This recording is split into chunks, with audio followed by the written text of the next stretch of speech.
Bonjour, ici Stevie Ray, bienvenue à une autre présentation de Bâton Rouge Live en direct du fameux restaurant de la Chenet situé au 1400 rue Yves-Blais. C'est une émission qui, chaque mercredi, vous propose d'aller dans toutes les directions disponibles sur Facebook, sur Cape Marina Flashback. Une autre très belle émission qui va dans toutes les directions aujourd'hui, à l'ordre du jour avec notre deuxième invité, qui est dorénavant une habituée de l'émission. Nous allons parler de voyance, un domaine qu'elle connaît bien puisqu'elle y œuvre depuis des années. Son approche simple et terre-à-terre dans le métier explique entre autres sa crédibilité. Nous discuterons également des services offerts par le Centre du mieux-être qu'elle dirige. Nous recevrons donc une voyante passionnée de son métier, Mélanie Ouellette. Mais tout d'abord, notre premier invité. Depuis des années, on peut le voir et l'entendre au réseau des sports. Il est non seulement un excellent analyste baseball, mais a connu aussi l'excitation de porter un uniforme des ligues majeures de baseball, ayant évolué entre autres pour les Dodgers de Los Angeles et les défunts Expos de Montréal. Dire de lui qu'il est passionné de son sport serait un euphémisme, puisqu'il mange toujours du baseball 3 repas par jour. Mais avant tout, comme vous serez à même de le constater, c'est un père de famille dans la force du mot. Donc avec nous, un sportif à jamais dans l'âme, le sympathique Monsieur Baseball, Marc Griffin. Bonjour Marc. Comment ça va, Stevie? Va très bien. Très heureux de te voir. Plaisir d'être ici. Tu as l'air en grande forme, mais je pense savoir pourquoi. Je vais te souffler une réponse. Tu passes un bel été, il ne pleut jamais, et tu es dans le baseball beaucoup impliqué, je pense que plus que jamais. Ben écoute, le baseball, tu l'as dit, c'est toute ma vie, je te dirais. Là. Ça a été une grande influence, en tout cas, dans ma vie. Alors oui, l'été, je pense, évidemment, les soirs à la télévision, là, 3 ou 4 soirs par semaine. Les autres, ben, c'est sur les terrains. Avec, tu es maintenant instructeur au niveau Pee-Wee? Oui, ça fait longtemps que je suis instructeur. Cette année, c'est mon garçon de 12 ans là, qui est avec moi. Alors, on a beaucoup de plaisir. Chaque année, c'est 11, 12 petits joueurs qu'on tente d'amener à un autre niveau, tout en parlant avec tous les joueurs de beaucoup de plaisir. Ben, oui, c'est toujours... Les valeurs transmises par Marc Griffin en tant qu'instructeur-chef au niveau Pee-Wee, c'est sûr, le travail, l'esprit d'équipe, on cherche à s'améliorer, mais on ne met pas trop l'accent non plus sur la compétition, même si ça fait partie du tout. C'est quoi ton approche? Oui, bien absolument. Tu sais, c'est sûr que j'ai évolué beaucoup aussi en tant qu'entraîneur. Je pense que c'est normal à ce niveau-là, parce que on a une grande influence pour les jeunes. Tu sais, parfois, tu te rends pas compte. On va aller montrer à un enfant comment lancer, comment frapper ou comment attraper, mais c'est plus que ça, être un entraîneur. Ça a une belle influence. Fait que moi, c'est souvent d'amener une belle énergie. Le baseball, rappelle-toi la phrase célèbre de Yogi Berra. Le baseball est 90% mental, l'autre moitié physique. Fait que j'essaie d'amener les kids dans un... Et c'est jamais fini tant que c'est pas fini. Ben, il y a ça aussi, là, on pourrait nommer une panoplie. Mais j'essaie d'amener les enfants dans un état d'esprit qui les amène à avoir du succès. Mais du succès... Tout en étant relax. Non, mais ce que je veux dire, le succès, c'est que toi, ton niveau de succès, c'est une chose, moi, c'est différent, l'autre, c'est différent. Le succès, c'est pas juste de frapper des coups sûrs. C'est d'avoir de bonnes présences au bâton, c'est de s'améliorer. Si tu commets une erreur, comment tu réagis. Donc, c'est pas le résultat final, dans le fond, c'est comment... On prend un enfant, là, pratiquement, ce sont des enfants, à 12 ans. Ben oui. Tu les prends au mois de mars à l'entraînement, puis là, ben, t'espères qu'au mois d'août, ben, c'est rendu des jeunes qui ont évolué, mais surtout au niveau de leur confiance, la façon dont tu arrives au parc. C'est ça. L'instructeur a beaucoup plus d'influence qu'on peut le croire, parce que moi, j'ai des souvenirs quand j'étais Pee-Wee Bantam. Je me rappelle des choses qui ont été dites par mes instructeurs, et ça vient des fois faire un changement dans ta vie. Et qu'il soit positif ou négatif. Moi, je me souviens de tous mes entraîneurs, que ce soit au hockey, au baseball, que ce soit à Tombe jusqu'à Pee-Wee, j'ai un souvenir. Parfois, c'est pas nécessairement un souvenir de façon positive, mais ça m'a amené ailleurs. C'est-à-dire que moi, je ne répéterai pas ce genre d'erreur-là. Et à l'inverse, bien évidemment... Ou je vais te montrer que je suis capable. Bon, exact. Alors, je pense que l'important, c'est de prendre un bagage. C'est toujours d'apprendre. La vie, là, c'est qu'on apprend constamment. Puis je me souviens des sages paroles de Philippe Alou, qui avait un certain âge lorsqu'il dirigeait les expos, puis il disait, écoute, ce sport-là fait en sorte qu'on en apprend tout le temps. C'est à l'infini. Tu peux jamais dire, OK, celle-là, je les ai tous vus passer, c'est impossible. On apprend toujours, même si on est vieux. Bon, je ne sais pas de ben, sais pas de qui tu parles. Je pense pas que tu te sens mieux. Non, pas tu es en grande forme, ça paraît, je l'ai remarqué dès que tu es arrivé. Peu importe le niveau, qu'est-ce qui fait un bon instructeur-chef? Que ce soit dans les ligues majeures ou au niveau Pee-Wee, Midget, tu dirais quoi en premier? Faire ressortir le meilleur de chacun. C'est aussi simple que ça. C'est pas celui, encore une fois, qui sait comment... c'est pas crier après les joueurs, ça c'est sûr. Non, ça c'est là. On n'est plus là. Et comme je parlais d'état d'esprit tantôt, c'est vraiment ça. Tu sais, moi, j'ai une douzaine de garçons. Ils ont tous leur propre personnalité. Ils ont tous parfois leur propre défi à la maison. Tu sais, tu ne sais pas ce qui se passe à la maison. Alors, tu veux que lorsqu'ils arrivent au parc, qui arrivent ici avec avoir du plaisir, dans leur bulle, ils sortent de là avec un sourire, c'est souvent, ça fait un peu, là, on entend ça, ouais, faut qu'ils arrivent avec le sourire, qu'ils parlent de sourire, mais à quelque part, c'est quand même vrai, puis tu veux leur faire vivre de belles expériences, puis moi, je pense que c'est là qu'il faut aller. Marc, baseball et baseball, 3 matchs par semaine au réseau des sports, tu pratiques, tes fils sont impliqués dans le baseball. Écoutes-tu beaucoup d'autres matchs? Et ma sous-question, es-tu heureux ou fatigué? Je dirais peut-être pas heureux ou fatigué quand tu arrives à l'entre-saison, que ça te donne une petite pause à un moment donné du baseball? Parce que écoute, j'ai l'impression que tu couches avec une casquette. Ben, c'est pas loin de ça, je te dirais. Des expos. Ben, j'en ai plusieurs. Oui, les expos. J'ai tellement de beaux souvenirs, que ce soit les expos, les Dodgers, que ce soit l'équipe canadienne, l'équipe junior, mon équipe junior au Québec. Tu sais, je veux dire, on pourrait y aller. Là, mais quand tu arrives à l'entre-saison, c'est-tu une pause qui est bénéfique ou tu ferais ça 12 mois par année?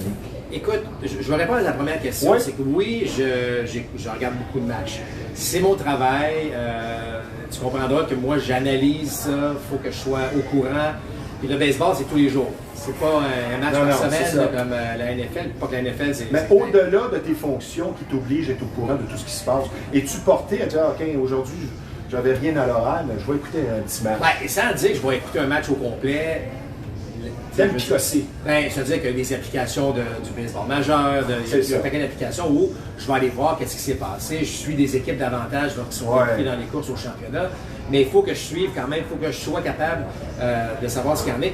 Écoute, je te mentirais pas que oui, parfois, là, comme tout le monde, puis moi, je me souviens, la première fois que je suis arrivé dans le baseball majeur, ou en fait dans le baseball professionnel, c'est qu'on m'avait dit, attention, les fameux, et l'expression, c'est Dog Days of August. Okay? Les jours du mois d'août, là, c'est quand même année. La fatigue, la chaleur. Fatigue mentale, fatigue physique, ça va te rentrer en plein. Et on voit certains joueurs, puis ça les frappe de plein fouet au mois d'août. Absolument, absolument. Vladimir, entre autres. Exact. C'est un très bon exemple. Moi, ça m'avait frappé au mois de juillet. La première année, là, sans t'en rendre compte, le bâton est beaucoup plus lourd. Si le bâton est plus lourd, passe moins bien, les résultats sont moins là. Les résultats sont moins là, tu commences à joue sur le mental. Là, tu comprends, c'est vicieux. La roue. Alors, oui, ça arrive aussi à la télévision. On fait quand même plus d'une centaine de matchs par année à la télé, parce que les séries, évidemment, on embarque là-dedans également.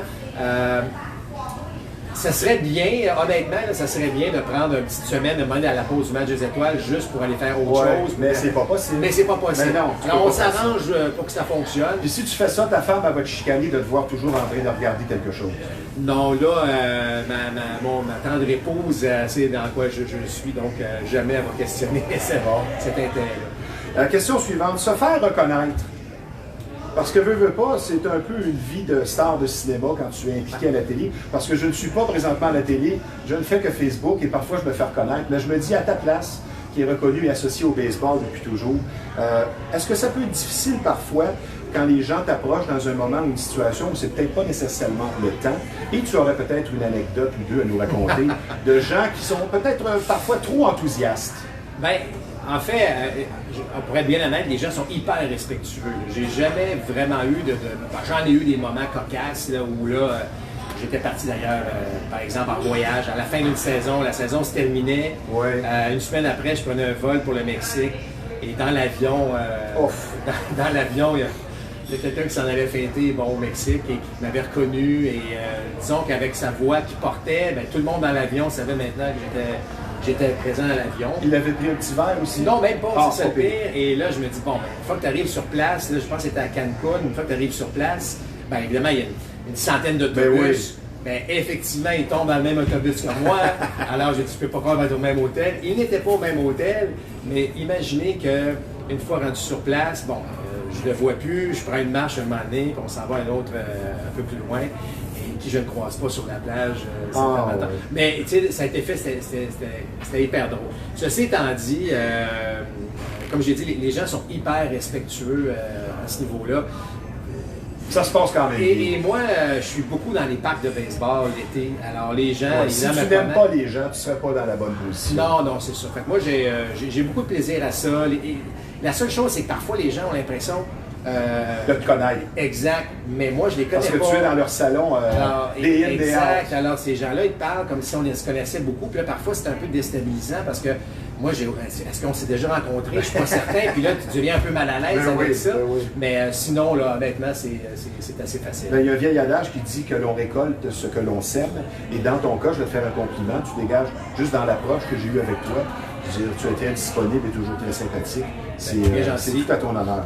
Maintenant, on va revenir à la pratique des sports en bas âge parce qu'on peut inculquer, comme tu le fais, de belles valeurs à des jeunes. Dans son développement, sur plusieurs points, la pratique de sport est très importante. Ça nous enseigne le dépassement de soi. La confiance en soi est prise aussi. La plupart des sportifs disent que, en tout cas c'est mon cas, moi c'était beaucoup l'entraînement de poids à terre à 16-17 ans. Ça nous travaille la confiance en soi, l'esprit sportif, d'équipe, de compétition. C'est bon physiquement, parfois ça ne coûte pas cher, des fois ça coûte un peu plus cher. Ça nous montre à fournir un effort. Mais quelle influence a eu sur toi la pratique de sport en bas âge, selon tes souvenirs, dans ton développement? Parce que ça vient jouer sur la personnalité. Dans ton cas, ça a été quoi la pratique de sport étant plus jeune? À l'âge de ton fils, 12 ans aussi, 10 ans peut-être? Ben moi, écoute, honnêtement, j'ai été chanceux parce que j'ai 3 frères plus âgés. Moi, j'étais plus jeune, de 4 gars. Alors, tu comprendras que c'était extrêmement compétitif. Alors, c'était le hockey l'hiver, le baseball l'été, le hockey l'hiver. Alors, il y avait toujours une forme, il y avait toujours un sport qui se pratiquait chez nous. C'est clair. Et là, étant plus petit, ben moi, en tout cas, ça m'a beaucoup aidé. Pourquoi? Parce que je restais à l'époque, moi j'ai grandi dans la région de Québec, c'est une petite rue, là. Il y avait 4 maisons de chaque côté. Et moi, mon frère, j'ai au-dessus, 8 ans et demi avec mon frère plus âgé. Alors, tu comprends que lui, à l'âge de, je sais pas moi, 14 ans, il lançait au baseball et il lançait la rue au complet. Ça t'a poussé, ça. Ben, moi, ça me motivait. C'est comme ça que tu as développé ton bras? J'ai développé mon bras en raison de mes frères parce que je me lançais, il y avait toujours un qui était disponible. Alors, j'en ai un qui lançait très fort, le plus vieux lançait très loin. Alors moi, sans le savoir, je lançais le plus loin possible. Il y en a un qui était gaucher, puis très méticuleux. Fait que moi, je voulais imiter à l'époque Chris Spire, qui joue pour les Expos, qui lançait 3 quarts. Puis à chaque fois que je lançais 3 quarts, mon frère disait hey, fais pas ça, tu vas te faire mal. Ouais, mais Chris Spire le fait, lui. Il disait non, mais lui, il fait, il est dans les majeurs. Toi, t'es pas là. Tu blessé avant ta blessure fatale? Non, je me blessé, mettons, à 10 ans, 15 ans. Non, jamais blessé. Puis mon autre frère, lui, il savait pas s'il lançait de la droite ou de la gauche. Fait qu'il lançait tout croche, fait que là, je me déplaçais. Fait que, écoute, j'avais un entraînement sans savoir. J'avais un entraînement. Ça explique des choses. Et là, quand je suis arrivé dans du baseball plus organisé, ben, j'ai réalisé sous le coup que, OK, j'ai peut-être un meilleur bras que tout le monde ici, là. Mais je le développais de cette façon-là. C'est vraiment comme ça. Poussé. Oui, puis le hockey aussi, évidemment, parce que le hockey, bon, c'est un sport qui est très différent. Moi, ce que j'ai aimé je dirais dans ma jeunesse, que je trouve qu'on retrouve plusieurs saisons. Ben, plusieurs différents sports, à différents moments de l'année. Nos générations, on a connu ça. Moi, je trouvais que j'avais tellement hâte de printemps. Parce que le baseball commençait, puis j'avais hâte à l'automne parce que le hockey commençait, puis c'est 2 saisons où ils s'entrecoupaient. Fait que moi, là, j'étais au paradis. Là, je trouve qu'aujourd'hui, on a parfois l'impression. On surspécialise. C'est ça. C'est 12 mois à l'année, tu as choisi un sport, puis on y va pour la compétition. Et je pense que là, ça fait une dizaine d'années que c'est ainsi. Honnêtement, j'ai l'impression que les gens là, réalisent de plus en plus que ça n'a pas d'allure. C'est pas mal mieux de faire quelques sports, puis rendu à 14, 15, 16, là, tu pourrais aller directement dans un où tu as le plus de facilité ou de plus de alors, c'était. En tout cas, pour moi, là, j'ai amené ça à mes gars. J'ai dit, écoute, vous allez jouer au baseball, parfait, mais vous allez faire d'autres sports aussi. On va revenir au coaching. Ma question, as-tu des aspirations qui seraient peut-être plus sérieuses? Et on voit aussi un changement dans l'approche, dans le coaching en général. Maintenant, on est plus dans l'ère players coach, je dirais. Et ce qui nous fait parler peut-être de l'ancienne garde, donc Tony La Russa. On avait des doutes qu'il reviendrait, je crois, à 76 ans. Exact. Et finalement, son équipe est une des meilleures représentantes dans le baseball majeur. Peut-être un petit commentaire sur Tony La Russa, mais je veux savoir, as-tu des aspirations dans le coaching? Mais dans le cas de Tony La Russa, c'est sûr que ça te passe par la tête parfois. Ben, écoute, moi, là, honnêtement, je pense que j'ai trouvé ma niche. J'aime ça enseigner le baseball, tu sais, à des 12, 13, 14, 15 ans. Là. Ça, je trouve que c'est la période qui est le fun, parce que je pense qu'on peut faire une différence à ce niveau-là. Écoute, je dirais pas non à un défi d'aller, exemple, coacher l'équipe du Québec au championnat canadien. Ou aller dans le 2A. Non, honnêtement, tu voudrais pas partir là-dedans. Non, tu sais, bon, l'expression been there, done that, là. Ouais, et en étant père de famille aussi. Bon, c'est ça. Puis moi, mes gars grandissent, ils connaissent un certain succès. J'aimerais ça être capable de voyager et aller les voir à ce niveau-là. Dans le cas de tourner la Rosa rapidement, ben, je vous dirais que oui, il a une très bonne équipe. Oui, il a fait un bon travail. Le vrai test, là, j'enlève rien à ce qu'il a fait cette saison, mais le vrai test sera lorsque les séries vont s'amorcer. Ouais. J'ai hâte de voir qu'est-ce que ça va donner parce que je ne suis pas encore convaincu. Il y a eu quelques décisions douteuses. Ben, avec le jeune Mercedes en début d'année qui a transporté son équipe. Puis là, la Rosa, à un moment donné, s'était lancé avec un compte de 3 balles au plus prise. Il l'a puni. Il l'a comme puni. Le gars, il n'est même plus dans le baseball majeur. Il y a d'autres éléments, mais on verra. Écoute, pour l'instant, ça va très très bien. Il faut donner à César quand même qu'est-ce qui lui revient jusqu'à présent. Une des missions de l'émission, c'est faire découvrir la personne derrière le titre ou la passion. Dans ton cas, c'est le baseball. Et tu as un titre aussi, tu es analyste au Réseau des sports. Mais tu es avant tout un homme de famille. Moi, c'est ce que j'aime bien avec toi. Je rencontre toutes sortes de gens, mais toi, tu as vraiment des valeurs traditionnelles. La famille, c'est très important. Tu as la même conjointe depuis une vingtaine d'années. Oui. Et j'aimerais qu'on parle de tes 3 fils et de ta relation avec l'Alberta. Qu'est-ce qui se passe, surtout avec les 2 plus vieux, que tu pourrais également nous nommer? On va parler un petit peu de ta famille. Oui, bien absolument. Moi, j'ai 3 garçons. Henri, qui est le plus vieux, a eu... Qui vont sûrement nous écouter. Oui, bien, ils vont sûrement voir ça, absolument. Donc, Henri, qui vient d'avoir 18 ans au mois de fin du mois de juin. Henri pour Henry Aaron? Écoute... je suis pas pire, hein? Oui, non, je te dirais que... Bon, tous ceux qui ont eu des enfants ont sûrement eu à un moment donné des défis de trouver des noms. Ben oui. Bon, il y avait des Henri dans la famille de ma conjointe. Il y avait mon grand-père que j'adorais, s'appelait Paul Henri. Est-ce qu'on l'appelle Hank? Mon fils, on l'appelle Hank. Ah, c'est bon ça. Puis l'autre s'appelle comment? Léo. Léo. Moi, Léo Durocher? Ben écoute, moi j'avais l'objectif, puis c'est un peu mon père qui m'a inculqué ça, c'est des noms courts et bilingues. Ça passe bien partout. Moi, j'ai un nom en consonance anglophone, Griffin, même si je viens de la région de Québec. Anglais chez toi? Non, on parlait français. Moi, okay. On parlait français chez nous. Donc, quand tu es arrivé dans le baseball majeur, ça a été peut-être une barrière un petit peu? Quand je suis allé avec l'équipe canadienne, ouais. ça a été une première parce que c'est exclusivement anglais. Oui, exact. Alors, j'avais le gros accent du gars de Québec qui s'en allait au camp d'entraînement. Mais évidemment, bon, par la force des choses, j'étais une dizaine d'années à jouer aux États-Unis, partout, donc j'ai appris mon anglais. Ce qui fait que, bon, alors, non court et bilingue. Donc, Léo. Donc, Henri et Léo, Hank pour les intimes, et Léo. Le plus jeune. Et le plus jeune s'appelle Edmond. Joel Edmondson? Non, ben écoute, évidemment, j'ai une conjointe, donc tout n'est pas en relation avec le baseball, tu comprendras. Okay. Mais moi, j'étais un grand, j'aimais beaucoup Jim Edmond à l'époque, du côté des Angels, entre autres, et des Stars de Saint-Louis. C'est venu quand le nom d'Edmond est venu en français, puis je disais, hey, Edmond Griffin. Jim Edmonds. Donc, Edmond Griffin, je trouvais que ça. Là, on l'appelle Eddie pour les intimes. Alors, ça, ce sont mes 3 garçons. Les 3 sont passionnés de baseball, puis ça. Je suis très heureux, mais ça me dérangeait à un certain moment donné, dans le sens que je veux que ces gars-là, ces petits gars, vivent leur passion. Je veux pas qu'ils vivent la passion, que ce soit leur père. Ouais, c'est ça. Et tu te posais la question à un moment donné. Alors, ben, c'est-à-dire que je leur parle souvent, je leur dis, hey, écoutez, là, c'est le fun, mais si vous voulez faire d'autres choses, c'est parfait aussi. Donc, mon plus vieux a joué au hockey beaucoup, il a joué au baseball. Je pense qu'il sentait qu'il y avait un petit peu plus d'affinité au baseball, il est parti là. Là, mon deuxième, c'est un petit peu plus questionné, mais là, il va très très bien. Je pense que là, il est parti sur sa voie. Puis là, mon plus jeune, ben là, c'est à lui de décider. Il a juste 12 ans, là, il n'a pas encore fait ses choix là-dessus. Mais ce sont des joueurs de champ extérieur? Non. En fait, mon deuxième, écoute, c'est drôle. Ça vient tout de la même place, mais c'est bien différent. Hein? Mon premier, c'est un joueur de champ intérieur, donc avec au deuxième but. Bien meilleures mains que je pouvais avoir. Mon deuxième, c'est un lanceur chançante, donc un peu, me ressemble beaucoup physiquement. Un Shohei Ohtani. Ben écoute, ouais, ça serait... On va pas mettre la barre trop haut. C'est un peu haut comme barre, mais il se débrouille très bien comme lanceur. Il a une très très belle mécanique. Puis mon plus jeune, écoute, lui, il joue encore toutes les positions. On va attendre avant d'y en trouver une un peu plus précise. Là. 2 dernières questions avant la pause. Après ça, on va accélérer, on va tomber dans les questions rafales, on va aller dans l'actualité baseball. Étant donné que tu es avec la même conjointe depuis plus de 20 ans, donc on a peut-être des leçons à tirer. En une phrase, la recette de l'amour sain et durable, selon Marc Griffin.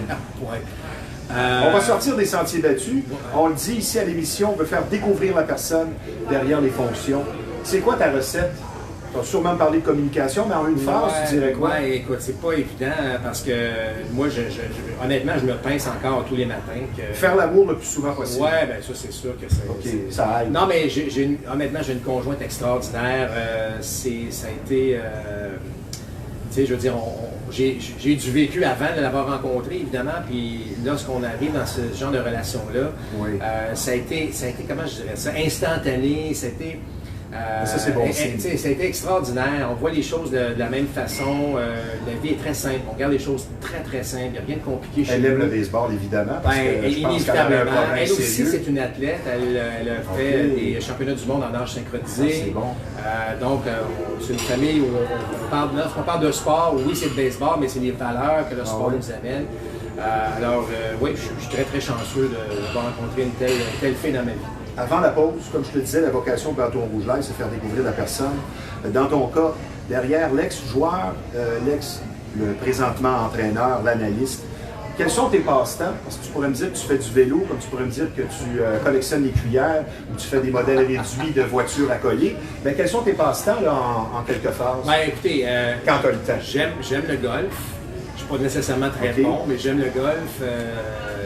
J'aime le golf l'été. D'ailleurs, mes frères jouent au golf, donc c'est notre manière durant l'été de se voir 2-3 fois. Mais quelque chose qui ne serait pas dans le sport, je sais pas, est-ce que tu collectionnes quelque chose? Non, ben je lis beaucoup. En fait, tout l'aspect lecture, on a parti, ma conjointe et moi, une maison d'édition. Ça fait maintenant 11 ans. C'est de la lecture pour les jeunes, donc les premières lectures jusqu'aux lectures secondaires. Wow. Ce qui m'a amené à écrire mon livre. La lecture a pris donc beaucoup de place chez nous et ça a été vraiment... Que tu m'as donné à ta dernière présence. Oui, absolument. À Friday Night Sports Machine. Et donc ça c'est quelque chose qu'on a en commun, ma conjointe et moi. Donc on est des gens qui aiment lire, qui aiment découvrir des choses. Je vous dirais que voyager, c'est probablement ce qu'on fait et ce qu'on va continuer à faire. Le dernier voyage, c'était où? Le plus long voyage a été à Hawaï. OK. C'était... tu étais voir un match de baseball là-bas? Je suis allé... écoutez, là... Je suis bon, je te vide bien, hein? Non, je suis pas allé voir...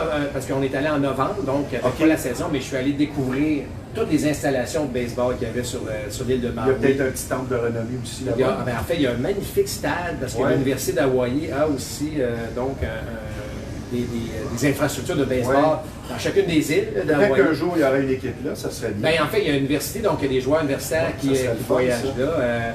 Je me voyais, moi, entraîner des jeunes là-bas, dans ce décor. Oui, avec la plage. Oui, absolument. Avant la pause, mon cher Marc, on aime bien aussi, comment je pourrais dire, influencer les gens qui écoutent, les plus jeunes. Tu as une source d'inspiration, un exemple de résilience. On va y aller dans la motivation et, comme je l'ai dit, dans l'influence, parce que tu es un exemple de quelqu'un qui a vécu quelque chose de difficile, il faut le dire. Ton rêve a été en quelque sorte brisé, ça t'a emmené ailleurs, parce qu'il y a toujours quelque chose d'autre qui nous attend quelque part. Tu as vécu sûrement une période de découragement, c'est une leçon de vie, tu as eu une blessure qui a écourté ta carrière. Maintenant, tu es analyste, tu as du succès. Mais si tu avais, en quelques phrases, à donner un conseil à quelqu'un qui se voit dans une situation où il devra redoubler d'ardeur et changer de voie, se trouver une autre passion, tu dirais quoi? Parce que toi, tu es vraiment passé par là. À 2 reprises, je dirais, parce qu'il y a eu le départ, il y a eu ma blessure qui m'a fait quitter la vie active de joueur. Oui. Et il y a eu le départ des expos. Parce que quand les expos sont partis, moi, c'est tout mon univers qui s'en allait. Là. Il y a le baseball... Le baseball, partait, la popularité du baseball est partie finalement. Donc, il y a eu 2 éléments dans ma vie. Chaque fois, une leçon que j'ai tirée d'un de mes instructeurs de l'équipe canadienne. La première fois que je me suis retrouvé avec l'équipe canadienne, je pensais qu'on m'amenait dans le bureau pour me dire merci, mais ça ne marchera pas tes affaires. Et l'histoire dit que, en fait, l'instructeur me dit tu ne seras pas là, parce que je recule, là, je prends 30 secondes pour compter l'histoire, vous allez voir où je m'en vais avec ça. C'est que moi, je suis arrivé comme receveur au camp de l'équipe canadienne. J'étais un receveur lorsque je jouais au baseball au Québec. Je suis allé là comme receveur. Ça devait rentrer au 2e but. Ça allait très bien au 2e but, mais là, je voyais bien que les receveurs de l'Ouest, tous des gars de 6 pieds 2, 210 livres, je ne faisais pas le poids physiquement. Alors, je pense qu'on va me couper. Et il me dit, Marc, tu ne seras pas, je te confirme, tu ne seras pas le receveur de l'équipe canadienne junior. Ouais. Alors moi, je pense qu'on m'annonce qu'on me coupe en disant ça. Mon anglais était moyen. Ouais, ça aide. Et là, il dit, je vais te donner peut-être ta première vraie leçon de vie. Là, mettez-vous à 17 ans. Là. Vous avez 17 ans, vous avez comme, tu sais, vous avez votre attitude un peu. Ouais. Et quand tu viens de me couper, puis en plus, tu vas me donner une leçon de vie. Voyez-vous que je n'étais pas très, très content. Là, c'est comme, on peut-tu sortir d'ici? Là, j'ai assez souffert. Et il se retourne et il prend un vieux gant de voltigeur. Écoute, ça avait l'air à l'affaire d'un filet de pêche à peu près. Il me lance ça. Et là, tu vas devenir voltigeur. Et heureusement, je l'ai attrapé. Et il dit, Marc, t'es le gars le plus rapide au camp d'entraînement. Il dit, c'était pas l'affaire d'être receveur. C'est bon. Faut que tu exploites les forces dans ta vie. T'es rapide. Et avec ton bras. Fait que cours comme une gazelle, attraper les balles. Ramène ça avec ton bras. T'as une semaine. Finalement, lui a vu quelque chose. Il dit, t'as une semaine pour nous montrer ce que tu sais faire. Une semaine plus tard, j'étais confirmé comme le voltigeur de centre de l'équipe canadienne junior, alors que j'avais à peu près jamais joué à cette position. Alors, cette phrase-là, exploite tes forces, mais toujours reste. Et quand les expos sont partis, quelles étaient mes forces? Mes forces étaient mes connaissances baseball, mais j'avais développé une communication. Bon, tu as fait pro-média. J'étais pro-média, alors j'ai décidé d'aller peut-être plus vers les gens. Facilité de parler avec les gens, facilité de communiquer. Et je pense que c'est ta plus grande force, même au-delà de tes connaissances baseball, et tu es un très grand connaisseur, mais pour répondre donc facilité. Et pour répondre donc à ta question, c'est dire toujours prendre nos forces, les amener là où on veut aller. Parce que l'exemple qu'on me disait, c'est que si tu essaies de t'améliorer partout, tu vas devenir moyen partout. Alors, il faut que la force reste toujours au-dessus de tout. C'est ça. Et quand tu fais quelque chose où tu es bon à le faire, ben, tu vas l'apprécier en plus. Donc, tu sais, alors, c'est sûr que les gens sont bons dans quelque chose. Peu importe ce que vous on a tous nos talents, mais c'est de le découvrir. Mais de le découvrir puis de l'exploiter davantage. Alors, moi, c'est ce que j'ai toujours suivi. Je le fais avec ma famille, je le fais avec ma carrière. J'essaie d'exploiter ce que je suis le plus à l'aise et ce que je suis le plus fort avec. Évidemment, tu essaies d'améliorer, là, mais c'est comme ça que j'ai réussi à passer ces étapes difficiles-là. C'est intéressant. Marc, on prend une pause, on revient, ça ne sera pas tellement long. Je vous rappelle que vous regardez Bâton Rouge Live en référence avec le fameux restaurant de la Chenais. C'est un endroit imbattable quand on parle de bon repas. L'atmosphère est chaleureuse. Il n'y a rien de mieux qu'un délicieux steak cuit à votre goût. Mais n'oubliez pas, il n'y a pas de viande rouge ici. Le menu est complet. C'est un restaurant de choix qui, je vous le rappelle, est situé au 1400 rue Yves Blais. Je vous donne le numéro de téléphone du Bâton Rouge de la Chenais pour les réservations ou pour la livraison dans le 450. C'est le 581-1888. Et je vous rappelle également que nous sommes présentement en conversation avec un sportif qui connaît le baseball sous tous ses angles du réseau des sports, Marc Griffin.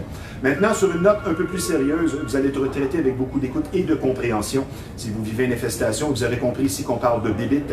La solution, c'est Rive-Nord Extermination. 35 ans d'expérience qui vous attendent sur place. Une entreprise familiale très sérieuse et un service personnalisé. N'oubliez pas, plus vous attendez, plus le problème va s'aggraver. Et c'est carrément un drame pour certaines familles. Donc, pour une infestation, la solution, Rive-Nord Extermination, le numéro de téléphone dans le 450, c'est le 582-6706. Maintenant, vous êtes amateur de chasse et de pêche. L'endroit pour vous, c'est Performance Chasse et Pêche, une entreprise qui porte très bien son nom. Beaucoup d'expériences qui vous attendent sur place puisque ce très beau magasin existe depuis bientôt 25 ans. Une bonne réputation, tout simplement le numéro 1 de la Rive-Nord quand on parle de chasse et de pêche. Et pour des conseils et des batteries, allez voir François, le propriétaire, un chic type. Je vous donne l'adresse de Performance Chasse et Pêche, 303 Notre-Dame à Repentigny. Performance Chasse et Pêche, là où la passion se vit à chaque saison. Marc, on a abordé ça tantôt. Moi, j'ai choisi le baseball parce que j'avais un très mauvais coup de patin. Je suis devenu un bon joueur de baseball et de balle molle. Dans ton cas, étant jeune, pourquoi tu as choisi le baseball? Tu m'as parlé de tes frères, de ton certain talent, mais il y avait toujours le hockey aussi. Oui. Pourquoi le baseball avant le hockey? Ben, écoutez, je voyais, j'ai vu à un moment donné qu'au baseball, il y avait une opportunité que je ne pouvais pas manquer. C'est-à-dire, lorsque j'ai été invité, la première fois que j'ai fait l'équipe du Québec pour m'en aller à un championnat canadien, là, tu te compares aux autres de la province. Là, tu es invité au camp d'entraînement quand tu as une équipe canadienne junior, là, là, tu commences à te comparer aux autres du même âge, du même groupe d'âge, au pays. Et là, je me dis, bon, mais écoute, ça avance mes affaires, je me sens pas complètement à part, j'ai l'impression que je peux avoir ma place dans ça. Tandis qu'au hockey, ben oui, ça allait bien. En fait, je veux dire une chose c'est sûr que le baseball est attirant parce que, bon... Question de talent aussi. Oui, puis les possibilités, là, les Jeux panaméricains, les Jeux olympiques, ça en est là. Moi, jamais je pourrais parler de Jeux olympiques au hockey, mais il y avait une possibilité au baseball. Ce que j'ai pas aimé aussi au hockey, c'est qu'à un moment donné, j'ai été sélectionné pour l'équipe du Québec pour aller au championnat canadien. Et j'étais aussi invité au camp d'entraînement du Midget 3 au hockey. Et là, inévitablement, ben là, je vais être absent, là, je vais partir. Et là, on te suggère de laisser. Ben, c'est qu'on n'a pas aimé ça. Ah oui, c'est comme ça que ça fonctionne. Alors, on n'aime pas le fait que je parte. Ouais. Pourtant, moi, là, quand je suis instructeur aujourd'hui, puis j'ai un jeune qui dit écoute, Marc, je pourrais pas être là. Je suis dans les éliminatoires au hockey. Hey, finis ton sport. T'es pas là parce que tu fais un autre sport, ben pas de problème, finis ton sport, puis tiens-le me voir après, tu comprends? Alors ça, tout. Donc le choix s'est fait par lui-même. C'est fait par lui-même. Puis là, je me suis retrouvé dans des circonstances où effectivement, après avoir fait l'équipe canadienne junior, on m'offre d'aller m'entraîner à l'année à Vancouver avec l'équipe canadienne. Et on avait en prévision donc les Jeux panaméricains et les Jeux olympiques. Alors moi, juste entendre le mot Jeux olympiques, j'ai fait immédiatement le choix s'est fait à ce moment-là. On va maintenant procéder aux questions rafales. On n'a pas le choix, on est bousculé par le temps. Donc, tu me réponds par une phrase. Peut-être quelques virgules, mais vraiment, il faut que tu disciplines parce qu'on en a beaucoup là. Pourquoi le baseball est le plus beau sport au monde? Le seul sport en passant que c'est la défensive qui est en possession. Ça, il faut le rappeler. Pourquoi c'est le plus beau sport au monde? Moi, je dis que c'est parce que chacun trouve sa position. Tu es trop gras, tu as un bon gant, tu cours pas, tu joues au premier but, et ainsi de suite.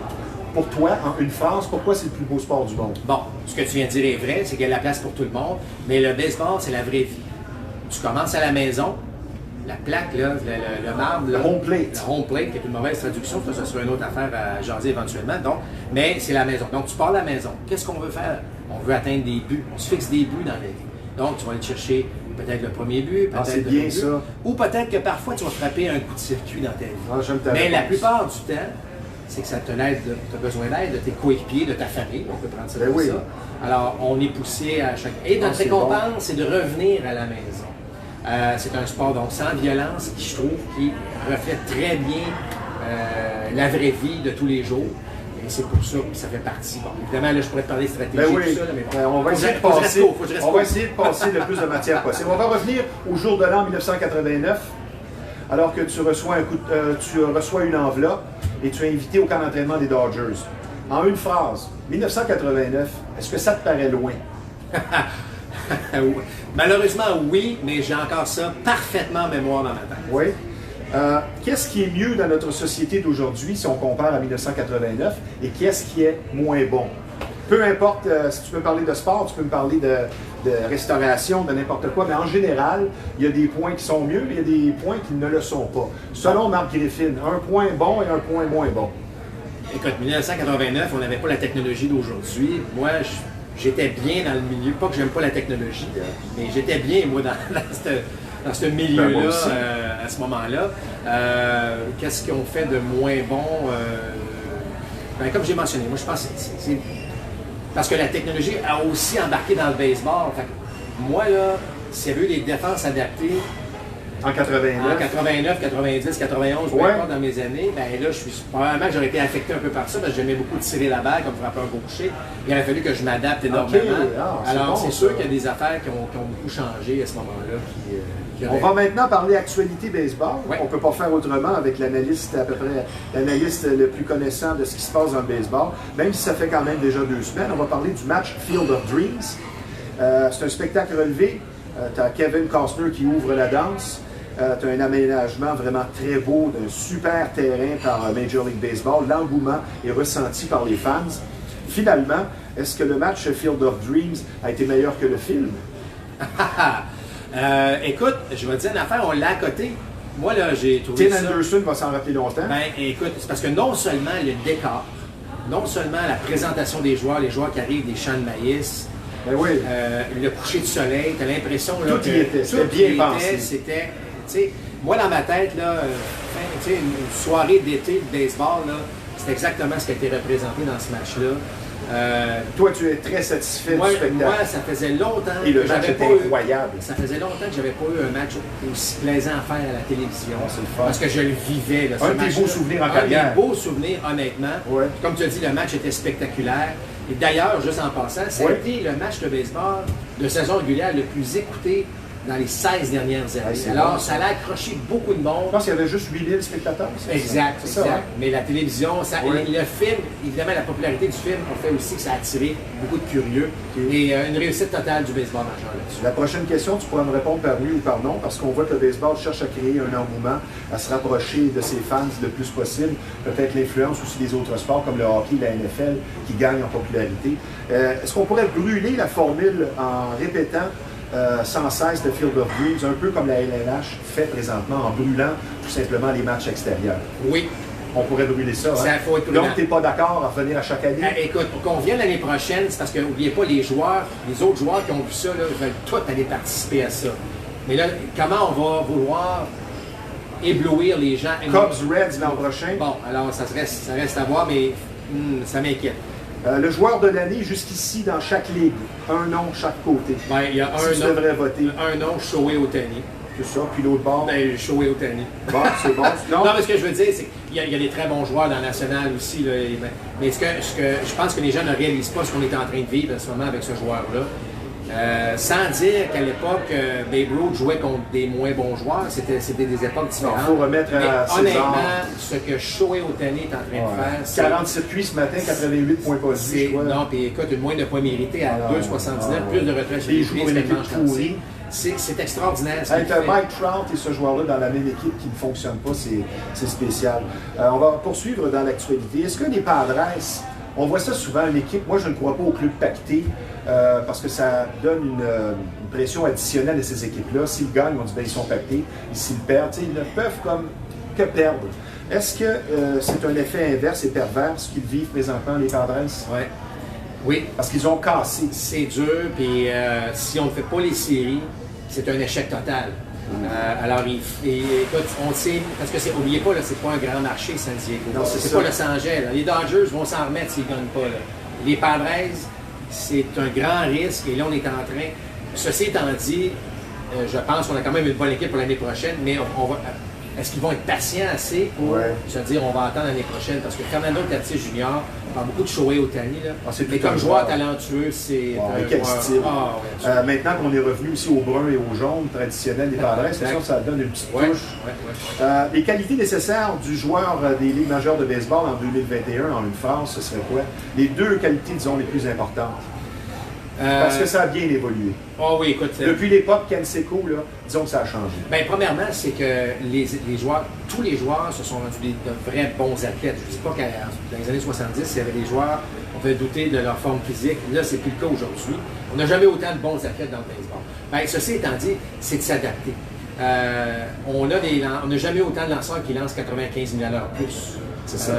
Donc, s'adapter à ça, c'est tout à fait exceptionnel. Et on a certains Efus Pitch aussi. Je l'ai vu à 31 000 à l'heure l'autre fois. Bon, là, c'est un joueur de position qui est venu lancer. Ouais, mais ça reste ça a été que, une prise. Plus que jamais, je pense que le joueur de baseball doit s'adapter. Doit s'adapter aux défenses, les défenses adaptées, justement. Doit s'adapter à la vélocité qui est tout à fait exceptionnelle. Doit s'adapter à toutes les informations que les équipes ont sur toi. Et si tu tombes dans une tendance... Et ça prend pas de temps que ça fait le tour de la Ligue. Donc, c'est vraiment s'adapter au jour le jour. On va maintenant parler d'argent qui n'est pas nécessairement toujours un synonyme de succès dans le sport. Qu'est-ce qu'une excellente formation comme les Rays de Tampa Bay, qui jouent devant des gradins pratiquement vides, vient prouver? Bien, ça vient prouver qu'on est capable de mettre sur le terrain une équipe hyper créative et donc dominante. Ils sont encore en première place, sans dépenser une fortune. Et pour ça, il faut faire des efforts. Et je ne dis pas que les Yankees ne font pas d'efforts, les Dodgers ne font pas d'efforts, mais parfois c'est assez facile de dire... Est-ce que le Lightning nuit aux Rays? Bien, je vous disais que le stade nuit aux Rays. Oui, évidemment. N'oubliez pas que les Rays est probablement parmi le top 3 des équipes de la Ligue américaine qui attirent le plus à l'extérieur au niveau de la télévision locale. OK. C'est que là, les gens regardent les Rays, et les gens ne vont pas aux Rays. Alors, il y a un problème à ce niveau-là, il y a un problème de localisation du stade, mais ce que je veux rapidement dire, je sais que c'est un rafale, mais la façon dont on repêche, on développe, c'est extraordinaire. Ils sont comme les expos. Et d'ailleurs, plusieurs administrateurs, si vous voulez, des Rays, sont rendus avec les Red Sox. On va les chercher parce qu'on veut cette formule-là. Ça fait un beau CV. Ça continue de fonctionner. Quelques questions encore, puisqu'il ne reste plus de temps, mon cher Marc. Avec déjà 3 projets de nouveaux stades rejetés à Tampa Bay, des assistances de 5000, ça commence à faire pitié, malgré une très bonne formation, très compétitive. Est-ce que c'est bon ou mauvais pour Montréal? Comment tu vois en une phrase l'avenir pour le retour des expos ou les villes sœurs, ainsi de suite? Écoute, c'est pas un sujet facile, mais je vous dirais par contre que ça travaille très fort en coulisses. Il y a un objectif très précis d'atteindre, de faire fonctionner ce projet-là de ville-sœur. Mais je vous dirais que plus ça va mal à Tampa, je pense pas que c'est une si mauvaise nouvelle pour Montréal que ça. Montréal est prêt à accueillir. Je sais que les gens parlent beaucoup de basketball puis de ci. Vous savez, le baseball a changé. Puis que le baseball revienne. N'oubliez pas que Montréal, en 36 ans d'histoire, n'a jamais eu une infrastructure de baseball, un vrai stade de baseball. C'est vrai. Moi j'y crois, j'ai toujours cru. Là, vous allez dire, je suis trempé dedans, c'est vrai. Mais je sais aussi que Stephen Bronfman et son groupe travaillent très très fort pour que ça fonctionne. Donc, je vais vous dire, mettez la crédibilité que j'ai là-dedans, peu importe ce que j'ai là-dedans, c'est sûr que je veux que ça fonctionne. Mais j'ai l'impression que peu importe ce qui se passe à Tampa, le dossier avance pour Montréal. La position la plus exigeante et la plus dangereuse du sport professionnel, je pourrais citer les réponses, quart arrière de la NFL, gardien de but de la LNH, receveur parfois à 100 degrés Celsius, 100 degrés Fahrenheit, je veux dire, c'est pas facile. Je me rappelle, il y a quelques années, j'ai joué un double comme receveur dans un match de balle-molle, je veux dire une affaire, après 40 ans. La position la plus difficile, en un mot? Lanceur. Lanceur, j'aime ça, parce que pour l'exigence sur le bras. Premièrement, tu contrôles le match. Deuxièmement, tu es très vulnérable. On a vu malheureusement encore cette semaine un frappeur être atteint en plein visage. Pour moi, un lanceur qui est à 66 6 pouces d'un Giancarlo Stanton qui frappe des balles à plus de 115 000 $ qui sort de son bâton. Il faut que tu le déjoues, ou tu as une stratégie, tu as le match dans tes mains. Lanceur, selon moi. Question suivante, on a presque terminé. Excepté les Dodgers et les Expos, malgré la neutralité que tu dois afficher en tant que journaliste sportif, as-tu une ou deux équipes, tu es quand même partisan, soit que tu aimes les couleurs ou tu as toujours aimé l'équipe? Non. Moi, là, tu restes dans le politiquement correct ou tu me réponds vraiment? Je te réponds de façon très honnête. Moi, j'aime un bon match. J'aime un bon match de balle. J'aime ce que les Giants sont en train de faire cette année. Est-ce que je suis un fan des Giants? Pas nécessairement, mais j'aime ce qu'ils font. Tu reconnais? Je reconnais. J'adore Joey Votto, présentement, ce qu'il fait avec les Reds. Je ne suis pas nécessairement un partisan des Reds. Je vais peut-être suivre les Reds un peu plus en ce moment. C'est ça. En relation avec... au Field of Dreams l'an prochain. Exactement. Donc, vraiment, mon métier m'a amené à apprécier des joueurs en particulier, des équipes en particulier, mais pas nécessairement en disant moi, je suis rendu un fan de telle équipe. J'aime ce que les Padres ont fait, mais je ne peux pas dire nécessairement que je suis un grand fan des Padres actuellement. L'athlète rencontré en personne le plus impressionnant physiquement? Un nom. Physiquement, Aaron Judge. Es-tu encore hanté par ta blessure parfois? J'ai tourné la page. OK. Est-ce que l'histoire du baseball qui regorge justement d'histoires savoureuses et croustillantes de toutes sortes, bonnes et moins bonnes, notamment des scandales au niveau du gambling avec Pete Rose, les stéroïdes avec José Canseco qui a été le précurseur à tout dénoncer, et plus récemment les micros avec José Altuve et les Astros. Est-ce que c'est, comme le disait Roger Brulotte, notre ami, dans un article il n'y a pas tellement longtemps, un sport de tricheur? Parce que il faut faire attention au mot tricheur, parce que l'ADN du baseball, c'est de tenter de découvrir la stratégie de l'adversaire.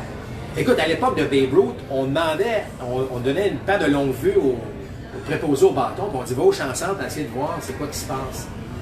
Donc tu vois ce que je veux dire, c'est que, et là on a peut-être amené ça à un autre niveau, la technologie au niveau des Astros.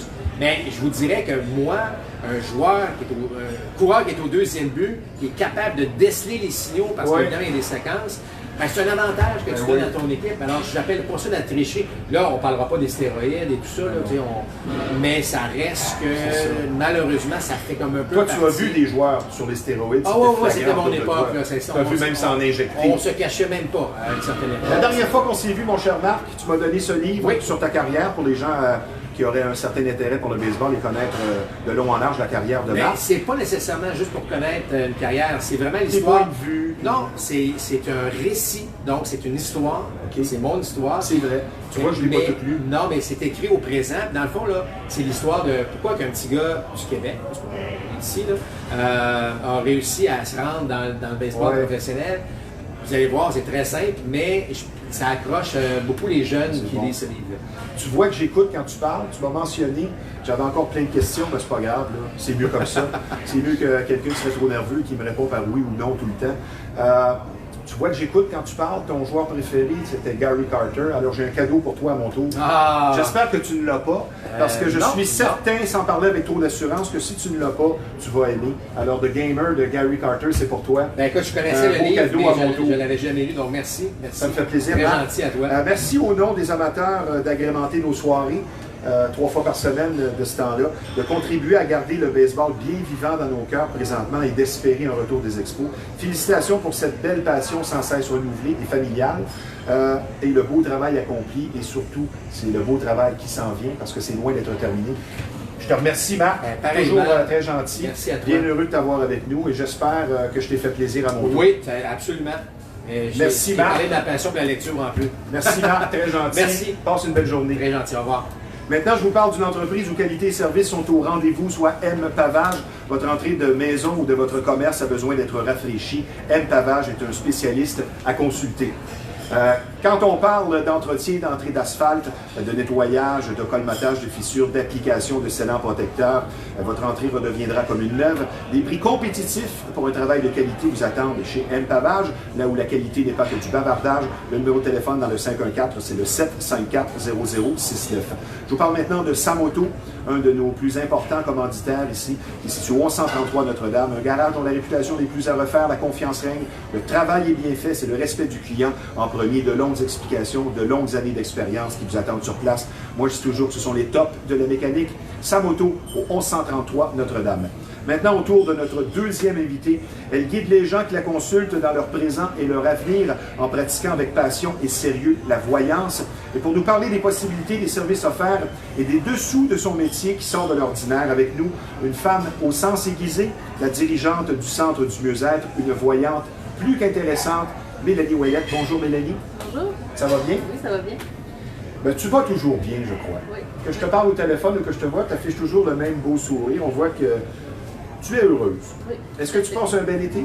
Oui. Oui, On a eu ça un va mois de bien? congé avec les Oui. chevaux, les enfants, le chalet. Est-ce que durant ce mois-là, tu fais quand même un petit peu de Oui, consultation? j'en ai rencontré parce que sinon, c'est comme si je suis une batterie qui Ben, je te comprends. est en overcharge. Fait que Ben oui. je partage comme ça l'énergie. Ben, c'est bon, ça. Je voudrais situer les gens parce que tu as une approche sérieuse. Tu ne fais pas du cirque ou de la sensation.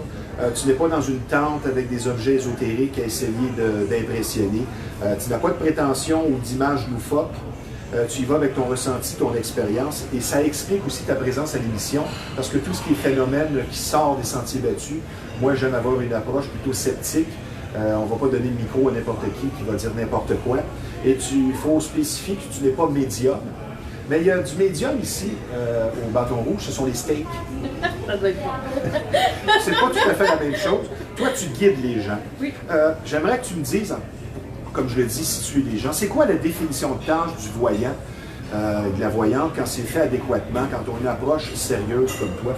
Quelles sont, disons, les tâches, c'est quoi la définition de Moi, tout je ça? dirais les premières qualités, là, c'est l'humilité.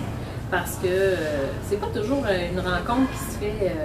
Souvent, je vais dire à mes clients, attendez-vous pas un feu d'artifice, c'est votre vie. Oui. Je ne veux pas vous en créer une nouvelle, je ne veux pas vous raconter que vous allez gagner à la loto. C'est Les pas gens ont ça. besoin d'être guidés, Mais dans l'honnêteté, dans l'humilité. Donc souvent, c'est des problèmes qui sont beaucoup, des problèmes ou des besoins d'information qui sont beaucoup à la base de notre réelle vie. Pas celle qu'on veut se créer, pas celle qui est dans la presse, tu sais, l'urgence, il faut se dépêcher, il faut se dépêcher. Pas celle-là, c'est vraiment l'humain, le présent, votre santé, votre façon de gérer votre vie, votre façon de vivre avec certaines personnes dans votre famille.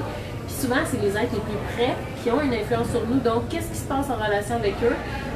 Parce que en faisant les rencontres de voyance, je peux vous parler de vous, de la personne qui est devant moi, de tous ceux et celles qui vous ont touché aussi, parce qu'il y a un transfert moléculaire qui se fait. Donc, je peux parler du conjoint, des enfants, du patron, d'une collègue de travail. Des fois, je vois des gens malades, vraiment mal allés, Puis c'est vraiment parce qu'au travail, il y a une problématique avec l'employeur. Une pression. Ils savent pas la perception de l'employeur. Puis souvent, je vais leur Et dire... ils ramènent ça à la maison. Oui, puis là, je vais leur dire, mais ton employeur, moi, ce que je ressens, parce qu'il t'a touché, il t'a dit bonjour le matin, il t'a touché, donc il y a une pression moléculaire, ben je vais lui dire, écoute, ton employeur, moi, ce que je vois, c'est qu'il t'inquiète, toi, tu pars. Puis la personne, elle fait, non, tu comprends pas, il est froid. Ben oui, mais dans la vraie vie, là, moi, je crois qu'il a peur de te perdre. Va jaser avec lui. Puis là, la personne, elle revient et elle me dit, c'est incroyable, ma perception, ce que tu m'as nommé, puis je suis allée valider. Mais toi, avec tes dons et tu es neutre, oui, ça accentue peut-être la réponse. Ben, tu parles de transfert moléculaire, ça me pousse à une des questions que j'avais. On appelle ça la loi de Murphy. Quand tout semble mal aller, ben là, ça se poursuit puis tout va mal. Est-ce que ça pourrait être l'influence de mauvais esprits qui nous entourent ou des défunts récents qui sont morts, ça fait pas tellement longtemps, qui ne nous aimaient pas? Est-ce que ça pourrait être ça? moi, je vais être honnête avec vous, j'ai jamais eu une négativité en information. Okay. J'en ai jamais eu. Au contraire, j'ai eu des gens qui sont décédés, qui ont besoin de communiquer et qui ne savent pas comment le faire. Donc Ouais. ça cause une pression. Okay. Mais en rien, j'ai senti une personne décédée. Au contraire, j'aurais le goût de vous dire que quand ils sont dans un autre univers, ils ont la responsabilité de d'abord se neutraliser en fait d'émotions, la colère, la peine, la frustration, tout ce qu'il y avait ici, ils se neutralisent et ensuite ils sont là pour aider. Donc je ne l'ai pas senti, peut-être que d'autres le vivent différemment, mais j'ai jamais, puis même des fois je vais dans des maisons, puis j'ai des émotions dans la maison, puis je vais plutôt chercher qu'est-ce qui se passe. Pourquoi il y a une onde qui dérange? Qu'est-ce Pour qu'elle a? trouver des solutions, ne Oui. pas se fixer seulement sur les choses négatives dans ton approche. Puis c'est pas ce que je ressens qui est nécessaire de faire non plus. Aucunement. Question suivante. Toi qui ne travailles pas avec du flafla et des objets spéciaux ou spécifiques, tu n'as pas d'objet fétiche, mais y en a-t-il un objet que si tu étais obligé, qui t'inspire, tu dirais, moi je travaillerais peut-être avec telle chose? Y a-t-il un objet qui ressort, tu dis, ouais, ça je trouve ça intéressant, c'est pas nécessairement loufoque, tu vas peut-être nous arriver avec une réponse vraiment qui va nous surprendre. Ça serait quoi? De l'eau. Ah! Oui. J'ai lu beaucoup sur l'eau dernièrement. Oui. Ma première salle de massothérapie était située à la Valtrie et la salle au complet où moi je traitais était en sable.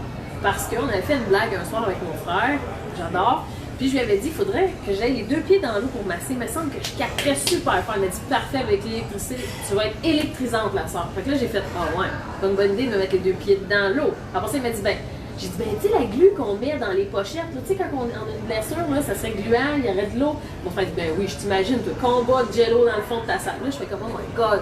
Puis un soir, il est arrivé et il m'a dit, ma soeur, j'ai trouvé. Ah oui? Il dit, on va te faire ça ensemble. Qu'est-ce qui retient le plus l'eau? Le sable. Qu'est-ce qui absorbe le plus l'eau et qui n'est pas dérangeant? Le sable. Fait que là, sur le coup, on rit. Ben, Ça a eu un effet. C'était magnifique. J'aimerais reproduire ça dans ma vie, une salle comme ça. Ben, l'eau a beaucoup d'effets. Quand tu prends ta douche, ça te purifie. Tu peux faire des demandes par l'eau. L'eau semble aussi non seulement être transparente, mais prendre la forme que tu voudrais, influencée par la température. Puis moi, j'ai goût de dire que c'est comme ça que je travaille. Le courant passe, l'électricité. Quand vous dites que j'ai pas d'outils, je peux vous dire qu'une journée de pleine lune, je suis beaucoup plus puissante. Ben, je voulais en parler de ça, justement, parce que tu as tes soirées pleine lune que tu offres. J'ai des visions vraiment plus puissantes. Donc, pour un 3-4 jours, spécialement quand on est en phase ascendante, juste avant, là, comme dernièrement, c'était la pleine lune, moi je le ressentais, je dors pas, c'est pas pareil. Puis il faut faire attention, si tu aimes prendre un petit coup, c'est là que tu en prends tout un. Oui, tout à fait. C'est là que les gens sont sur la débandade. Tu le remarques vraiment. Ah oui. Puis, mais en fait d'énergie, une journée qui pleut. Tu sais, une belle journée de pluie, là, que tout le monde se cache en dessous des couvertes. Mais moi, je suis capable, certains clients, que c'est mes clients assidus, je suis capable de dire, j'en ai un en tête, là, et c'est très bien, il est chez eux, puis là, je l'appelle, puis je vais lui dire, ou je vais lui texter, oh, à ta minute, là, attends pas, là, je sens ton dos, je sens tes mains, qu'est-ce qui se passe? Puis je ris tout le temps parce que je peux le nommer Steve, ça serait drôle, il dirait, oh my god, il était chez lui, puis je pouvais dire, là, je sens tes mains, il a fait quelque chose. T'sais. Quand il pleut, je suis encore plus connectée à plus grande surface. Puis quand c'est des clients réguliers, ben, on reconnaît le signal de c'est qui la personne en question. C'est vraiment l'eau. Donc, question suivante, il t'arrive de ressentir des choses simplement en présence d'une personne sans avoir échangé un seul mot. Oui. Hein? Oui. Moi, je suis un petit peu comme ça. Que ce soit une personne qui te semble antipathique, tu n'as pas dit un mot, elle ne t'aime pas, là, tu ressens un malaise chez les gens qui vivent des choses assez facilement. Une chose à la base qu'il faut savoir avec moi, c'est que je suis profondément convaincue que tout être humain est né avec un bon fondement. Et c'est souvent avec cette première connexion-là que je vais travailler avec les humains. Je vais aller chercher l'âme première enfant, d'où tu viens, qu'est-ce qui se passe, pourquoi tu as besoin de te défendre avec les humains. Moi, mon âme va travailler avec toi, mais elle n'a pas besoin que tu te défendes, je te jure, je te blesserai pas. Et c'est là que le travail se fait, c'est là que je peux arriver à communiquer. Puis souvent, les gens vont dire, ben, pourquoi tu n'as pas besoin de cartes pour te guider, ou de pendule, ou c'est le ressenti.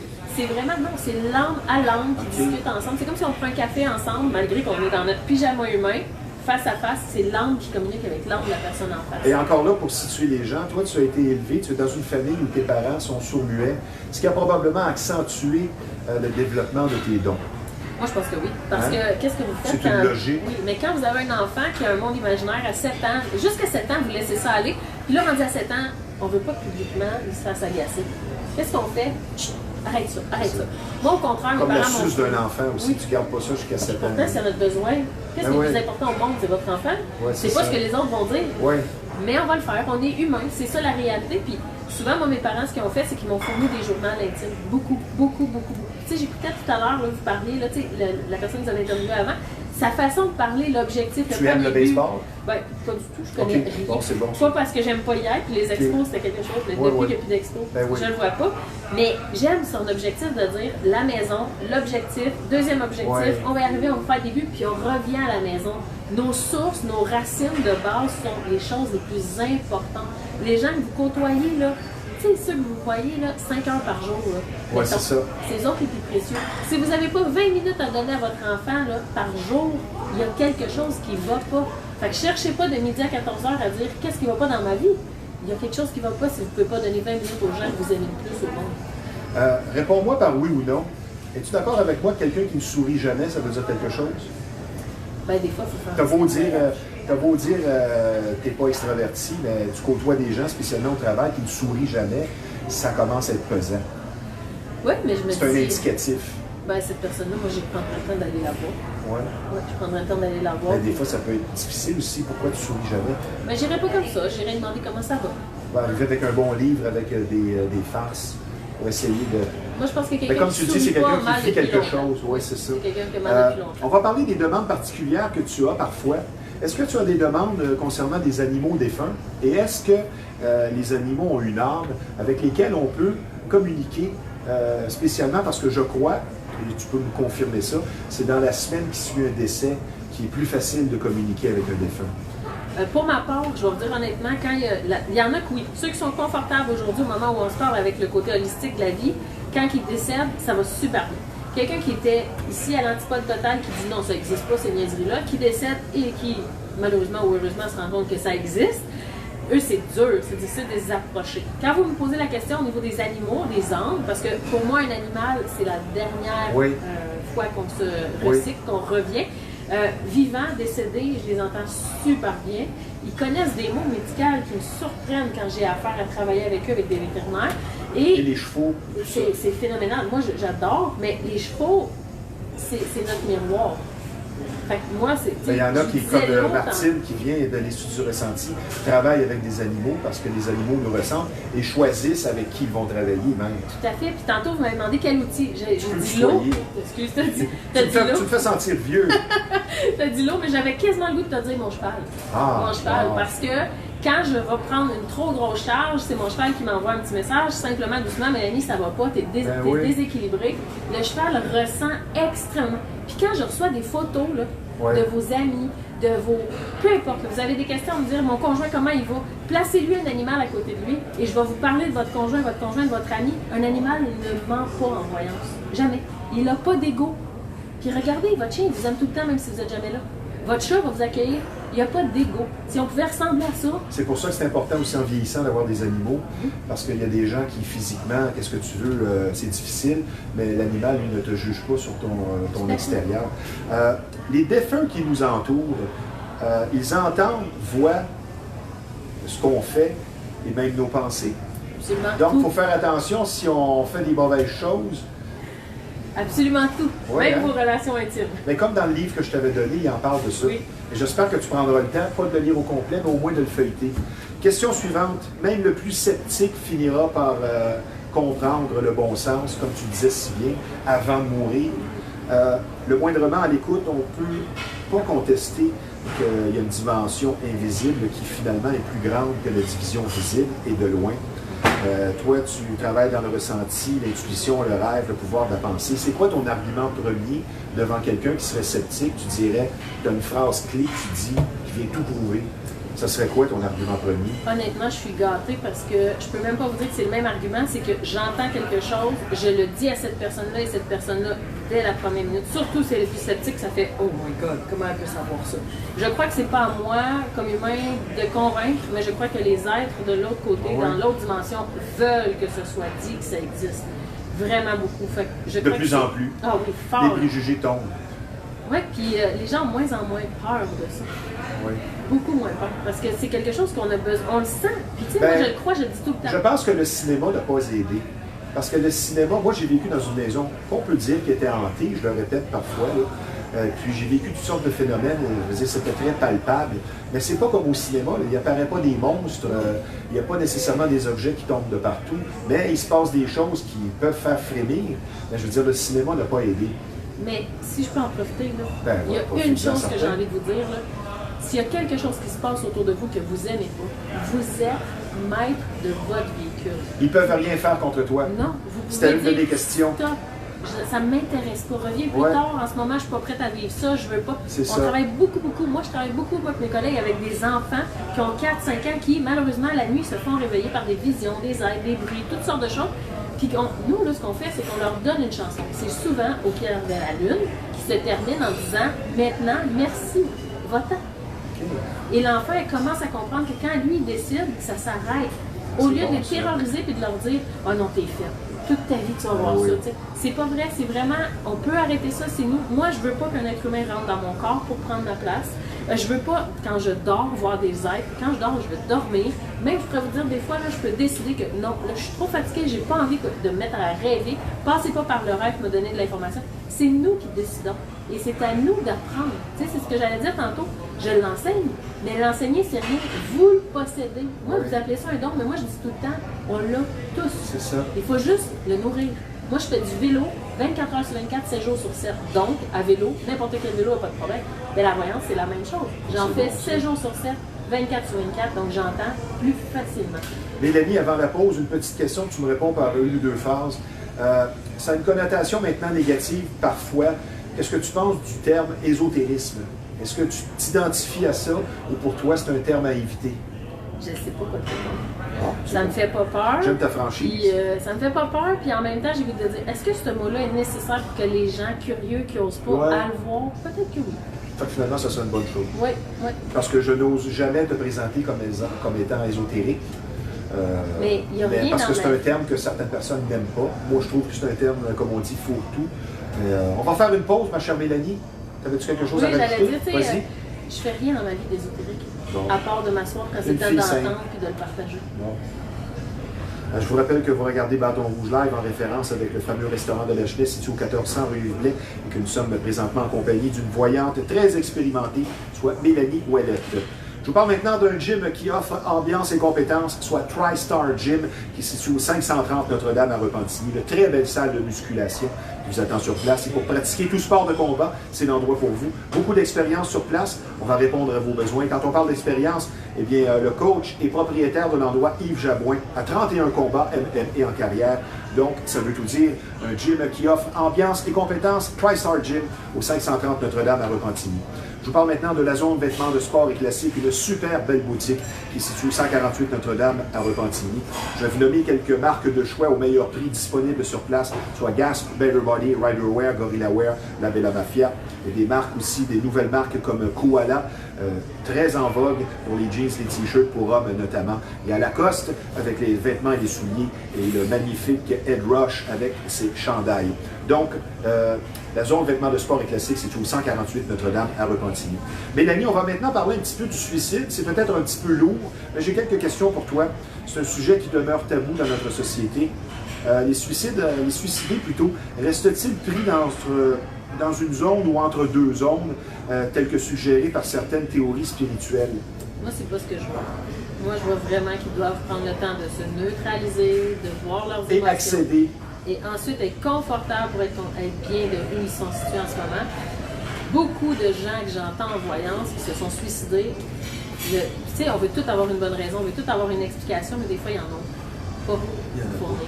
C'était le moment. C'est pour ça que d'avoir une arme à feu à la maison, pour quelqu'un qui a tendance à être up and down, c'est un commentaire, ça, moi j'ai bien aimé, d'un journaliste sportif du nom de Régent Tremblay. Il y a eu une vague à un moment donné de suicide chez les joueurs de hockey, c'était par la pendaison. Lui, ce qu'il disait, pour vouloir te pendre, mourir par pendaison, il faut que tu veuilles vraiment, parce que tu as le temps de changer d'idée. Le temps de prendre ta chaise, trouver ton spot, mettre la corde, tu as le temps de changer d'idée, de te raisonner. Une arme à feu, il est trop tard, tu as pris une décision en quelques secondes et tu décides de passer à l'acte. C'est pas vraiment une bonne solution. Moi, je vais être honnête avec toi, là. J'adore aller à la chasse, aller à la pêche, je chasse à l'arc, là, mais arme à feu, pêche, tout ce que vous voudrez. Moi, je pense que arme à feu ou pas, ça va pas. C'est ça l'important. En tant que voyante, quand tu vas à la chasse, as-tu l'impression de faire du mal parfois? Si tu tues pas du premier coup, puis que ça... Je le ferai jamais. Moi, je pratique toute l'année. Tu sais, comme cette année, j'étais blessée. Toi, tu y vas pour la viande. Oui, mais j'ai pratiqué toute l'année. Moi, je rentre dans un... une part de toi, parfois, qui n'est pas à l'aise avec ça? Oui, tout à fait. Puis je vais pleurer, puis je vais prendre le temps de remercier la vie, de me permettre de me nourrir de cette viande-là. Okay. Et je vais tout faire pour vrai. Chez moi, tout le monde te le dirait, je vais tout faire pour ne pas perdre un morceau. Tu es à l'orignal? Non, moi, je vais juste au chevreuil, puis à l'autre. Fait que c'est vraiment... Non, pour moi, c'est sacré, mais... Quand tu dis, il y en a qui font des petites erreurs, hein? Oui. Je crois que c'est un sport, donc on doit se pratiquer toute l'année pour être respectueux envers l'animal qu'on prend. Avant de parler de ton entreprise, le Centre du Mieux-être, une dernière question. Est-ce que tu as déjà ressenti ou entré en contact avec un suicidé suite à une demande? Oui, souvent. C'est-tu plus particulier ou ça revient au même? C'est la même chose. Il n'y a pas un désarroi du côté de l'esprit qui s'est suicidé? Non, pas du tout, pas du tout. Puis souvent, même, ils vont me le dire honnêtement que c'est telle chose qui est arrivée comme événement qu'une fois qu'il est parti, ça l'appelait de partir, il est parti. Ouais. Et par la suite, ben, il se sent confortable. Souvent, de l'autre côté, puis pas parce que j'encourage le suicide, au contraire, il faut s'entendre. Ben oui. Je crois que quand quelqu'un va pas bien, il y a assez de gens alentour de nous qu'on devrait se réveiller pour aider ces gens-là et non garder le tabou. Moi, je dis tout le temps, arrêtez de vous mêler de vos affaires. Pas laisser la situation mêlez-vous des affaires des autres. Oui. Posez des questions. Pas dire j'aurais dû. Non, vas-y poser la question. Par contre, je vais vous dire de l'autre côté, et moi je les sens plus à vouloir aider ceux qui sont ici et qui ont, à cause de cet événement-là, envie de mourir en pensant que la vie ne mérite pas cette vie-ci, qui voudraient partir aller les rejoindre. Souvent, je vais entendre « Non, toi, il te reste ça à faire, tu as ce délai-là. Rappelle-toi, tu avais ce projet-là, tu dois le compléter, puis après, je vais t'attendre, je vais être là. » Fait que c'est vraiment plus spécifique, mais sachez une chose, j'ai jamais entendu, puis je vais toucher du bois jusqu'à maintenant, j'ai jamais entendu quelqu'un qui m'a dit « Je suis décédé, puis allez tout, but, je me fous de vous autres. » Jamais. On va maintenant parler de ton bébé, ton entreprise.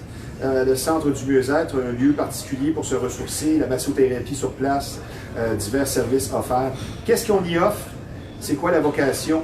Et j'aimerais que tu me parles de l'idée originale. Ça vient d'où et depuis quand? En réalité, c'est un arrêt de travail qui m'a amené à être massothérapeute. Un arrêt de 3 ans en arrêt burn-out. Parce que dans ma carrière précédente, j'étais interprète gestuelle. Donc, changement de carrière. Dans le non-verbal? Oui, gestuelle, parce que mes parents sont.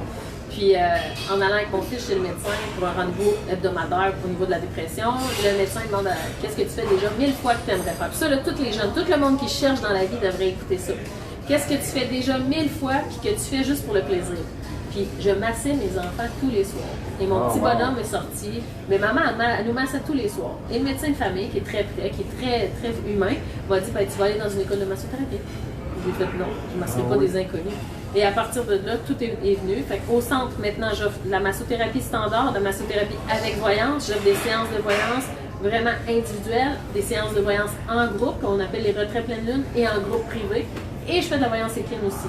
Donc, amenez pas votre cheval au centre. Ça, c'est clair. Je veux pas l'avoir au centre. Ce que j'ai besoin quand c'est de la voyance équine, c'est vraiment le demi du visage du cheval, donc un œil et une partie de son visage.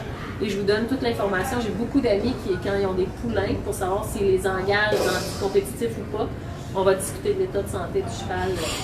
Et on dira en terminant où est-ce qu'on peut se référer pour rejoindre le Centre du Mieux-être. 2 dernières questions, il ne reste plus de temps. Quoi faire si on ressent une présence dans sa demeure? Est-ce que c'est vrai ou faux également qu'il y en a plus dans les vieilles bâtisses selon les événements passés? Et qu'est-ce qu'on doit faire si on ressent ça? Première des choses, moi j'ai le goût de dire, prenez un papier et un crayon et écrivez ce que Parce vous qu'il y a des entendez. signes, hein? Oui. Moi, je les avais dans ma vieille maison 300 ans, les odeurs, les lumières qui fluctuent. C'est attisé par la musique agressive et les lumières rouges. Ça, tu vas attiser encore plus si c'est ça que tu veux. L'utilité des encens là-dedans, est-ce que ça peut marcher? Mais moi, je reviendrais à dire, prends un papier et un crayon, allume une encens, détends-toi, puis écris ce qui te passe par la tête, puis ils vont communiquer avec toi. C'est la première chose. Puis rappelez-vous qu'ils ne sont pas là pour vous faire du mal. C'est pas vrai. Ils sont perdus. C'est qu'ils sont pas bien. Il y a quelque chose qui essaie de communiquer et ils ont besoin d'aide pour le communiquer. Et pour eux, au moment où ils le vivent, c'est pressant de vous le dire. Ma dernière question, tu parlais de la pleine lune tantôt. On dit que la nuit, spécialement entre 3h AM et 5h, c'est renommé pour une activité paranormale accrue. Y a-t-il des heures que tu as remarquées qui sont plus favorables à ton travail de voyance? Ben, c'est sûr que pour recevoir de l'information, c'est ça. 3 La à 5 nuit, heures. 3 oui, à 5 hein? heures, je vais vraiment J'ai beaucoup. fait mes devoirs, ben, Oui.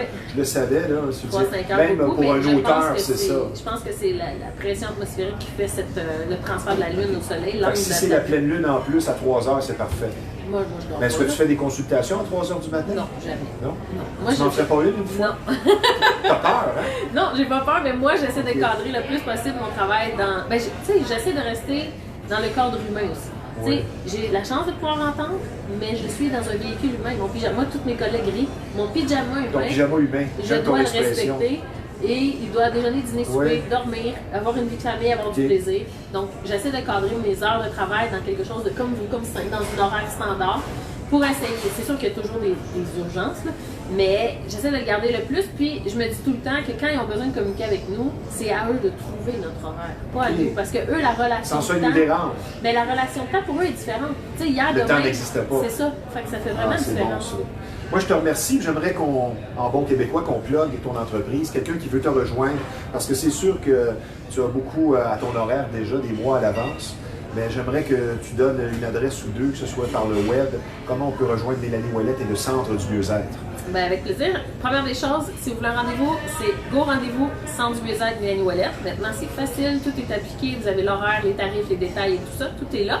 Ensuite, si vous voulez me rejoindre personnellement, ben là, c'est le 514-261-0102 à Info, Centre du mieux-être Mélanie Ouellette. Mélanie, merci. Tu es toujours intrigante et intéressante. J'aime ton approche terre à terre, je te le dis à chaque fois. Ça met en confiance. Ce sont des sujets qui attirent trop souvent la critique ou les sceptiques, quand en réalité les mentalités, ben, elles évoluent.